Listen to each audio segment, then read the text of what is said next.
Durgapur private হসপিটালে গণধর্ষণ কাণ্ডে সিপিআইএম কর্মী সমর্থকদের চরম বিক্ষোভ। দেখুন এপি অকপট নিউজে।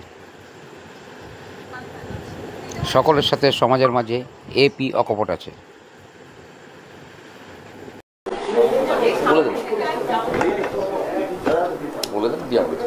নমস্কার, শুভ বিজয়া। আজকের এই বিশেষ সাংবাদিক সম্মেলনে উপস্থিত আছেন পশ্চিমবঙ্গের বিরোধী দলনেতা তথা নন্দীগ্রামের বিধায়ক শ্রী শুভেন্দু অধিকারী মহাশয়। উপস্থিত আছেন ভারতীয় জনতা পার্টির বর্ষিয়ান নেতা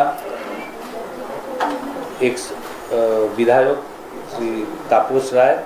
উপস্থিত আছেন উত্তর কলকাতা জেলার সভাপতি তমগ্ন ঘোষ। আমি সরাসরি সাংবাদিক সম্মেলনে চলে যাচ্ছি। আমি অনুরোধ করছি শুভেন্দু অধিকারী মহাশয়কে তার সাংবাদিক সম্মেলন শুরু করার জন্য। শুভ সন্ধ্যা। ইতিমধ্যে পশ্চিমবঙ্গ ভারতীয় জনতা পার্টির মিডিয়া ইনচার্জ আপনাদের সঙ্গে আমাদের সবার পরিচয় করিয়ে দিয়েছে। আমি আপনাদের সবাইকে আন্তরিক শুভেচ্ছা জ্ঞাপন করে অল্প সময়ের নোটিশে আপনারা প্রায় সবাই এসেছেন, তার জন্য কৃতজ্ঞতা প্রকাশ করছি। আমরা কয়েকদিন আগে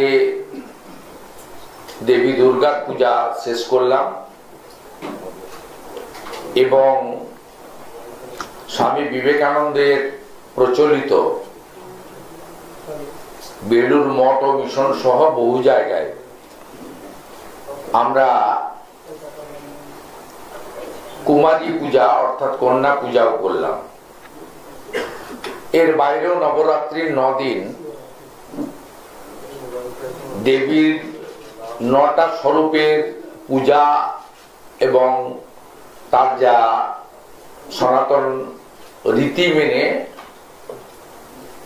এটাও নবরাত্রিও পালিত হলো এবং নবমীর দিন ভারতবর্ষের বিভিন্ন প্রান্তে মঠ ও মন্দিরে কন্যা পূজন অনুষ্ঠিত হলো নবরাত্রি উপলক্ষে। তারপরে কোজাগরী লক্ষ্মী পুজো হলো, দেবীর পুজো। আমরা সবাই অপেক্ষা করে আছি শ্যামা মায়ের আরাধনার জন্য। কিন্তু এই রাজ্যের কন্যারা কিভাবে ধর্ষিতা হচ্ছেন, লাঞ্ছিতা হচ্ছেন, এই রাজ্যের জনতা জনার্দন দেখছেন এবং গোটা ভারতবর্ষ এই বাংলার লজ্জা অপদার্থ পুলিশ তথা মুখ্যমন্ত্রী মমতা ব্যানার্জি এবং তার রাজত্বকালে পশ্চিমবঙ্গের গরিমা, মর্যাদা, সম্মান এই রাজ্যের বাইরে তথা আমাদের দেশের বাইরে ভুলুণ্ঠিত হচ্ছে। গত বছর 9ই আগস্ট অভয়ার ইনসিডেন্টের দিন বা তার পরবর্তী সময় অদ্যাবধি গোটা পৃথিবীকে নাড়িয়ে দিয়েছিল এই ডাক্তার বোনের নৃশংস শারীরিক নির্যাতন এবং খুন। আমরা দুটো বিষয় নিয়ে আমি রাজ্যের বিরোধী দলনেতা হিসেবে আমার কয়েকজন সতীর্থকে নিয়ে আপনাদের কাছে দুটো মারাত্মক বিষয় তুলে ধরব। একটি তো দুপুরের পর থেকে সব মিডিয়াতে এসে গেছে, দুর্গাপুরের ইনসিডেন্ট। যদিও গতকাল রাত্রি 1:30-2 থেকে আমরা বিষয়টা জানি এবং আমাদের স্থানীয় অনেক প্রতিবাদী যুবকরা এই বিষয়টা অগ্রণী ভূমিকা নিয়েছে এবং সেটা আমি দ্বিতীয়তে বলছি।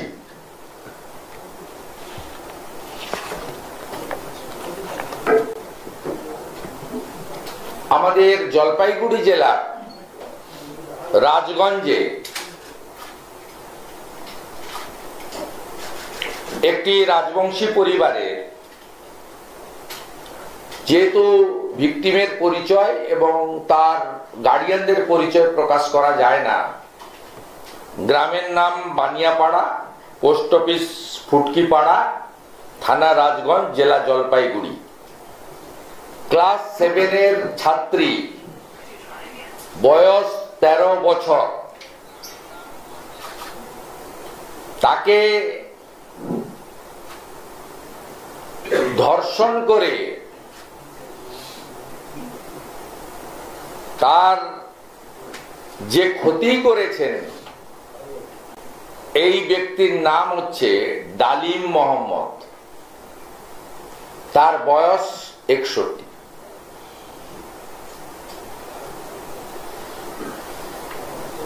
এই ডালিম মোহাম্মদ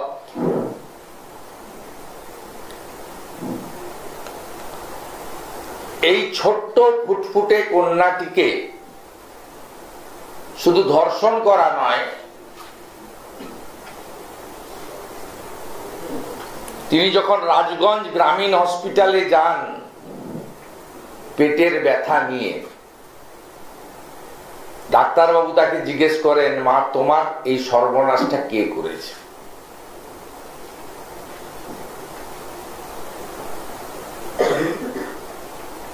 ডালিম মোহাম্মদ গ্রেপ্তার হয়েছেন, কিন্তু এই ডালিম মোহাম্মদরা পশ্চিমবঙ্গের আনাচে কানাচে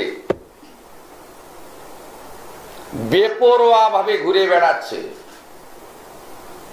এই রাজগঞ্জ থেকে খানিকটা দূরে মাটিগাড়াতে, আপনারা জানেন 2 বছর আগে ক্লাস 9-এর ছাত্রীকে সাদ্দাম বলে একটি ছেলে একইভাবে ধর্ষণ করে খুন করেছিল, যার ফাঁসির আদেশ হয়েছে কিন্তু কার্যকর হয়নি। এই রাজ্যে কার্যকর তো হয় না। কামদুনির কেসেও 15টা লয়ার চেঞ্জ করে এই মুখ্যমন্ত্রীর সিআইডি ফাঁসির দণ্ডাদেশ প্রাপ্তদের মুক্তি দিয়েছেন এবং তাদের বাড়িতে উত্তর 24 পরগনার বারাসাত পুলিশ ডিস্ট্রিক্টের পুলিশকে বসিয়ে রেখেছেন বাড়ি চৌকি দেওয়ার জন্য। তাই কালিয়াগঞ্জের জাভেদ, মাটিগাড়ার সাদ্দাম আর রাজগঞ্জের ডালিম মোহাম্মদ। আমি প্রথমেই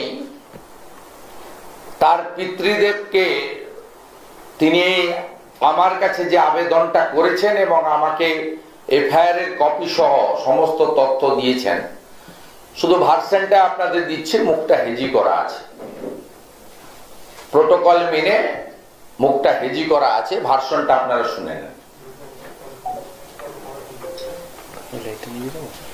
হ্যাঁ, দেখতে ভালো লাগে, এখানে বুঝতে পারবে। এই লোকটার ছবিটা, এইটা আমরা এমনি ছবি পাইনি, পুলিশ দেয়নি, ভোটার তালিকা থেকে বের করেছি।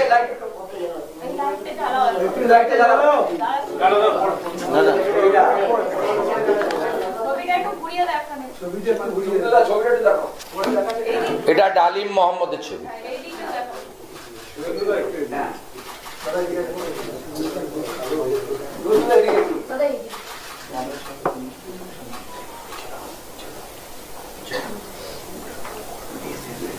এখানে যোগী আদিত্যনাথের রাজ চাই, হ্যাঁ কি না?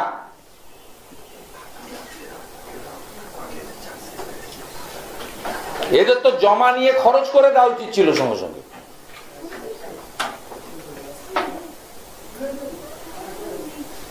ওর বাবার বক্তব্যটা একটু শোনান।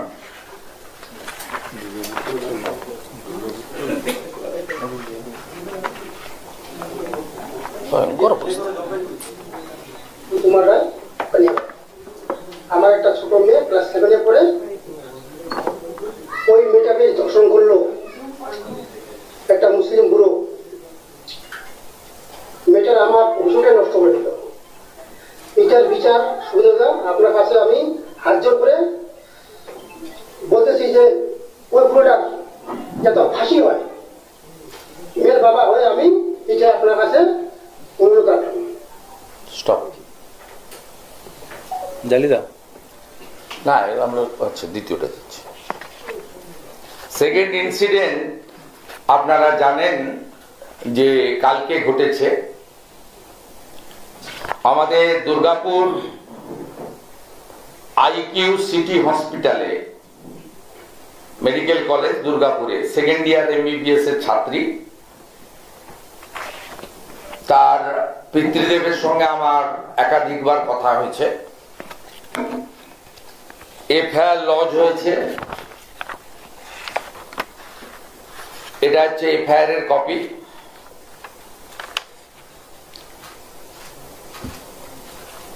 এবং এই মুহূর্তে ভারতীয় জনতা পার্টির কয়েকশো কর্মী, বিধায়ক লক্ষণ ঘোড়ই, বিধায়ক দিবাকর ঘরামি, বিধায়ক নির্মল ধারার নেতৃত্বে থানা ঘেরাও করে আন্দোলন করছে। গতকাল মিডনাইট থেকে আমাদের যুব নেতা পৃথ্বীরাজ, সন্তোষ এবং একাধিক যুব কর্মীরা, রাষ্ট্রবাদী যুবকরা, তারা প্রতিবাদ সংগঠিত করেছেন। পরিবারের সঙ্গে আমার পৃথ্বীরাজের ফোন থেকে একাধিকবার কথা হয়েছে। এফআইআর হয়েছে, এফআইআর হওয়ার পরে এখনো পর্যন্ত কোনো গ্রেফতার হয়নি। এই রাজ্যে মেডিকেল কলেজ সরকারি হোক প্রাইভেট হোক, কোথাও কেউ যে সুরক্ষিত নয়। পুলিশ যে তোলাবাজি করার কাজ, আর মিরিকে মমতা ব্যানার্জি যাবেন হীরক রানী, তার পতাকা ঠিক আছে কিনা দেখার কাজ করছেন। আমার সোশ্যাল মিডিয়া পোস্ট দেখবেন আপনারা, মিরিক পুলিশ পতাকা ঠিক করছে। এইসব ইনসিডেন্ট হচ্ছে কেন? লাগাতার উপর্যুপরি ইনসিডেন্ট হচ্ছে, নন স্টপ ইনসিডেন্ট হচ্ছে। দুর্গা পূজা, কালী পূজার মধ্যে ইনসিডেন্ট ঘটছে। আমরা আমাদের কোন বোন এবং কন্যা, এরা সবাই ছোট কন্যা সম, এদের কাউকে আমরা সুরক্ষিত রাখতে পারছি না। দৃষ্টান্তমূলক শাস্তি হচ্ছে না। Government silent. মুখ্যমন্ত্রী সব বিষয়ে কথা বলেন। কালীঘাটে জল এলে বলেন ফারাক্কার জল ঢুকেছে কালীঘাটে, ভুটানের জল ঢুকে গেছে পাহাড়ে, যেখানে জল সেখানেই ডিভিসি। আর্মিকে তাড়া করতে চলে আসেন মেয়র রোডে, তখন ওনার হাতে পর্যাপ্ত সময় থাকে, শিডিউল বানাতে হয় না।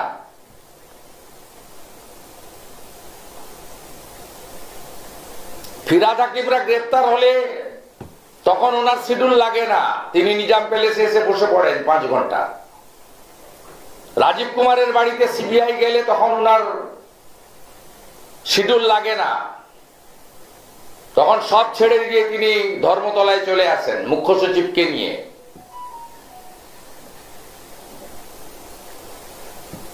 উত্তরবঙ্গ ভেসে গেলে তাকে নাচতে হয় এখানে। কসবা গার্লস কলেজ থেকে অদ্যাবধি এই মুখ্যমন্ত্রী ধর্ষণ নিয়ে, বোন কন্যা দিদি নারী নির্যাতন নিয়ে কোনোদিন একটা শব্দ কোথাও বলেননি কেন?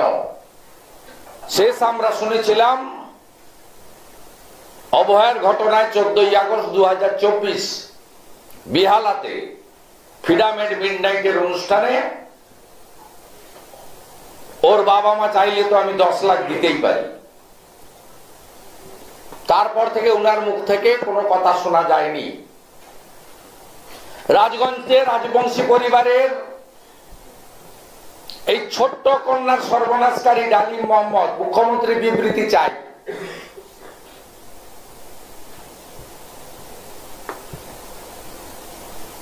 মুখ্যমন্ত্রী তার যে এখানকার মহিলা কমিশন, শিশু রক্ষা কমিশন, কয়লা ভাইপোর ছেলে বলে দিয়েছিলাম বলে আমাকে 3 বার নোটিশ করেছিল। লেডি কিম বলে দিয়েছিলাম বলে আমাকে ডাকা হয়েছিল, হাইকোর্ট পর্যন্ত গেছি আমি। সেখানে রাজ্যের শিশু রক্ষা কমিশন বলেছিলেন যে উনি লেডি কিম মানে মমতা ব্যানার্জিকে বলেছেন, কয়লা ভাইপো মানে অভিষেক ব্যানার্জিকে বলেছেন। আমি বলিনি, এখানকার যিনি চেয়ারপারসন আছেন তার লয়ার বলেছিল কলকাতা হাইকোর্টে। এই দুটো ইনসিডেন্টই ঘটেছে দুটো ছাত্রীর ক্ষেত্রে, একটা এমবিবিএস এর ছাত্রী এবং একটি স্কুলের ছাত্রী। শিশু সুরক্ষা কমিশন, মহিলা কমিশন, মুখ্যমন্ত্রী, তার পুলিশ, কথায় কথায় প্রেস কনফারেন্স যারা করেন, সুপ্রতিম সরকার, জাভেদ আলী, জাভেদ শামীম, কথায় কথায় প্রেস কনফারেন্স করেন, এরা কোথায়? এদের কেন দেখতে পাওয়া যাচ্ছে না? তৃণমূলের তোলাবাজিতে নিজেদের মধ্যে মারপিট হলে সিআইডি তদন্তের নির্দেশ হয়, সিট গঠন হয়। এক্ষেত্রে সাইলেন্ট কেন সরকার? ভারতীয় জনতা পার্টি জানতে চায়, বিরোধী দলনেতা প্রশ্ন করতে চায় পশ্চিমবাংলার পুলিশ তথা মন্ত্রী তথা মুখ্যমন্ত্রীকে। দুর্গাপুরের ইনসিডেন্ট নিয়ে তার গার্ডিয়ান কি বলছে শুনুন।